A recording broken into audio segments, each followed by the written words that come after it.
如果要说习近平上台13年来最刀光剑影、最风风火火的一件大事，恐怕非反腐莫属。这场大戏铺开的场面之大，覆盖的层级之多，查办的大小老虎之众，绝对惊人。从打虎拍蝇到连环反贪，习近平好像这些年就没停过。但问题来了，13年下来，中共真的越反越清廉了吗？很遗憾，答案是没有，反而是越反越腐。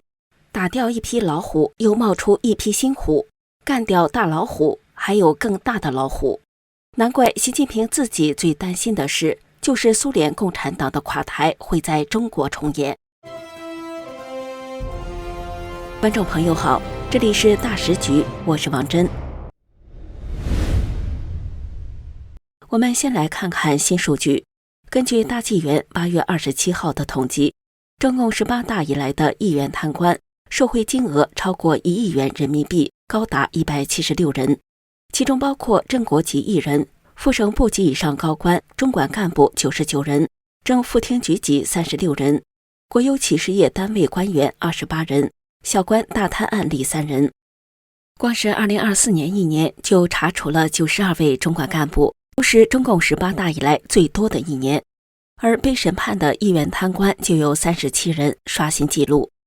这些数字只是官方承认并未公布出来的部分，背后更庞大的权贵家族资产网络，没人能说得清。那么问题来了，为什么13年来贪官越抓越多？这到底是反贪成功还是体制失控？下面我们来拆解习近平越反越腐的3大原因。大家可能都听过这样一句话：权力使人腐败，绝对的权力使人绝对的腐败。这句出自19世纪英国政治思想家阿克顿勋爵的名言，如今在中国政坛可以说是实现的淋漓尽致。习近平上任后开始了一个从集权到集权的过程。从2012年起，他通过建立各例委员会和小组，并全权掌控这些机构，一步步扩权，把整个中共权力核心握在自己手中。到了2022年中共20大，他实现了3连任，正式登顶集权时代。中共政治局常委、中办、军委、公安部等核心部门全都是习亲自把关。他甚至在20大闭幕会上亲自下令，当着全世界媒体的面，把前国家主席胡锦涛架出会场。这个超级震撼的画面，堪称是习近平集权外露的特别时刻。彼时，中共各级机构的画风统一了，高官们的讲话就像喝下了绕舌汤，开口就是2442，用舌头把2个确立、4个意识、4个自信、2个维护捋一遍。总之都是在讲一件事：绝对忠诚习近平，绝对服从习近平，绝对维护习近平。这种政治空气让党政各级第一把手无不上行下效跟着学，因此习近平以下的层层第一把手中出了许多我说了算的官员。来看看荣华集团的案例，原董事长赖小民受贿接近18亿元，他不仅在公司内部一手遮天，还大言不惭地说，党委书记、董事长、法人都是我一个人说了算，连纪委书记也是我下面的部属，他能监督什么？赖小民的下属也说得很直白，老赖说啥我们就做啥，不听话的1次2次顶他的意见，马上就会被调职了。你可能会问，华融这么大的公司没有监管单位吗？有啊，国务院、国资委、财政部、审计署、中纪委、银监会、保监会等等一堆，但是有一个管用的吗？没有。结果呢？赖小民从贪100万、1000万到10亿都没被发现，直到18亿，最后在案发现场的无可掩饰才爆出来。这说明什么？中共体制根本无法监督权力。中共体制内谁有权谁就是老大，谁就能压人。绝对权力的最大弊端是对权力缺乏强有力的监督制约，由此带来的一个必然结果是，上级压下级，一级压一级，一直压到种田的，下级骗上级，一级骗一级，一直骗到总书记。在中共集权体制下，几乎人人都是两面人，凡是有权者几乎都是在压下骗上，他的腐败和议员贪官层出不穷，都与此有关。习近平对反腐败讲过不少狠话，例如什么法治之下任何人都不能心存侥幸，都不能指望法外施恩，没有免罪的丹书铁券，也没有铁帽子王，意思是说没有人可以豁免。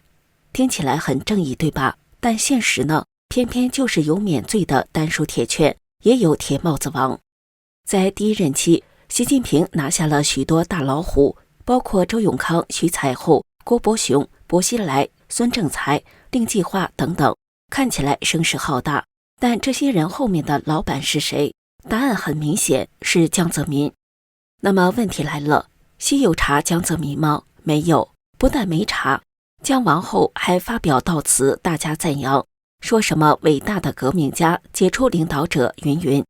这就有意思了，你抓了半天江派人马，却从没动过江本人。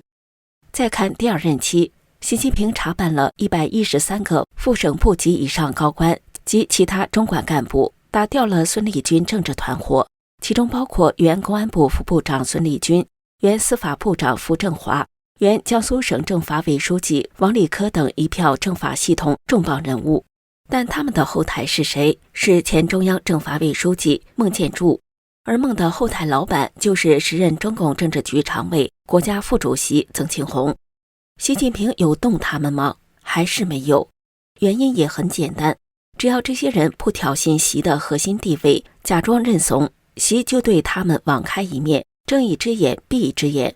习近平一直都是在打小妖不打大鬼，这种选择性反腐让整个体制内的人都学会了一套生存之道，演戏，对上装忠诚，对下压民众，表面正气凛然，背地里贪污腐败，玩弄权术，也使反腐打虎出现了许多大漏洞。从上到下成批成批的两面人，上骗习，下压民，变着法子大搞权钱色交易。这个重要的点在主流媒体上几乎看不到，但却不可忽略。1999年，江泽民为了巩固权力，发动了对法轮功的全面打压，动用公安、武警、媒体、党政资源全国1/4的财力来清除信仰真善人的民众。江泽民对法轮功名誉上搞臭、经济上搞垮、肉体上消灭的政策，导致了迫害的极其惨烈。法轮功的核心理念是真善人，中共持续26年的迫害，秉持的必是假恶斗。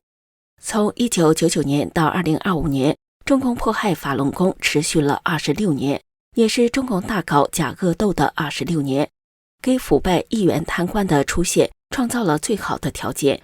谁越狠越会斗争，越能升官。这种体制文化腐蚀着整个官场，让假恶斗成了潜规则。想想看，在这种环境下，怎么可能诞生清官？不会撒谎、不会作秀、不会站队的人，只能被边缘化，甚至被清除。所以我们看到的那些议员贪官，很多其实也是曾是红得发紫的模范官员，只不过一旦失势踩错线，马上就成为替罪羊。根据中纪委的数据，习近平上台至今的13年，查办了778个副省部级以上高官及其他中管干部。这778个严重腐败分子，包括176个议员贪官，个个都是假恶斗的高手，作恶无底线，斗争有邪招。中共迫害法轮功的26年，从根本上败坏了道德，破坏了法纪，毒化了人心。这是中共越反越腐，议员贪官越反越多的最重要的原因之一。习近平反腐13年，查办了778位副省部级以上官员，还有167位议员贪官。这惊人的数字放眼全球独此一家。这不是中共反腐多有力，而是中共本身就是世界上最腐败的党。我们以上所说的也只是官方承认的和对外公布出来的少部分数字和案例，恐怕也只是一群小巫。那些中共几大权贵家族的贪天大污的真实，我们无从掌握，当然也并非完全看不到蛛丝马迹。最近火爆网络的酒驾女杨兰兰，一轮身份猜测和爆料后，被习明泽的一封信似乎确定了习家身份，而并未得到证实的7000万澳元约3.2亿人民币保释金和在澳洲某银行2700亿澳元约1.35万亿人民币的存款，却牢牢地打下了权贵之女的名牌，成了中共权贵把控巨额资产的最新例证。此外，无论是邓小平家族、江泽民家族、曾庆红家族，都是某些领域财富的把控者。仅以江家为例，据彭博社的报道，江泽民家族控制的资产包括电信、能源及房地产，总额难以估计，涉及数十亿美元。江的长子江民恒被称为中国电信大王，掌控着电信业巨额利润。纽约时报披露，江民恒通过上海联合投资公司持有大量国企股份，如中国移动，涉嫌利用父权获取垄断利益。中共的当权者只是用反腐当武器，打击反对者树威，他永远不可能真反腐，因为他们自己就是最腐败的大物。观众朋友，你怎么看习近平13年反腐成绩单？你认为中共这套选择性打虎还能撑多久？欢迎留言讨论。这里是大时局，感谢您的陪伴与思考，请订阅、分享并打开小铃铛，一起在动荡中坚守真相，在黑暗中点燃希望。